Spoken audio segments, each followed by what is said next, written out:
Liverpool 2, Sunderland 4. In the second half, did a lot of injustice to this game because first half we were flying very high. Rio was unplayable. You know, personally think his perfect position is off the left wing, where he's very dangerous, where he can cut in and finish, cut in and playing Kekes into the game. Trainioni was very, very good in the first half. So was like was just running everywhere. He was doing a lot of job. You know, it was great to see the first half. Florian was also great. The clicks, the flicks, everything was perfect. He did, and also Isaac. I saw glimpse of the Newcastle Isaac. He was part of the game. He came deep. He took the ball and he passed. No, he was. I saw a confident player trying to express himself in the first half. Everybody was sort of great in the first half. Our build up was fantastic. We looked difficult to play against in the first half. Second half is the complete opposite. It reminded me very much of how we were under the slot. Every bad team we had experienced last year was evident in the second half. It was horrible. And to think of this, then he only came off that midfield. We had Soboslai, we had Curtis Jones, and we had Gravenberch. And the midfield was worse. There was no creativity. There was not even ball progression. And they could not even hold the ball together. The press was also dead. And it just tells you a lot. Everything bad from the slot era was there.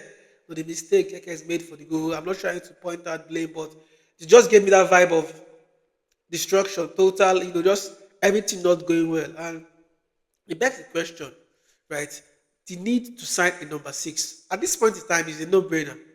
I know signing number six might block train Uni's part, but we cannot afford to. We are not a feeders club. We are one of the best clubs in Europe, and we have to go there and make the necessary, signing. We need a number six. Since this goes way back to under Jurgen Club, the need is still there. We need to sign the number six, and we need somebody tall, somebody that can also cover space and is great on the ball. We need somebody in that vein, right, to come on and sort of show our midfield up. And it was horrible the second half. I don't know what to say. I was not impressed at all with how he performed. Everybody was just lethargic. And it also, another thing I noticed again is our goalkeeper, Giorgio Mazavili, is not great in build up. He sort of doesn't know how to, play accurate passes. Under pressure, he just puts the ball away. And we need to solve all this. There's also time to do this. So we have to make a signing as soon as possible to sort of lift, the morale of the squad. Bakola will be a good signing, but I think we need a left winger, left player that will help us so much. But today's game, as much as it was negative, I can't just take away the first half from my mind. It was just so perfect, right? Everything we did was great. Kekes, Frimpong, everybody was quite decent in the first half. Undukwe and Chambers was great. So yes, there's call for to be better, but we shouldn't throw away what the game brought us first half. There was press, there was counter pressing, and another big difference I noticed again is Iraola is not club. I've watched all the games we played, 90 minutes of all the games we've played during this preseason. I've been there and I've saw it.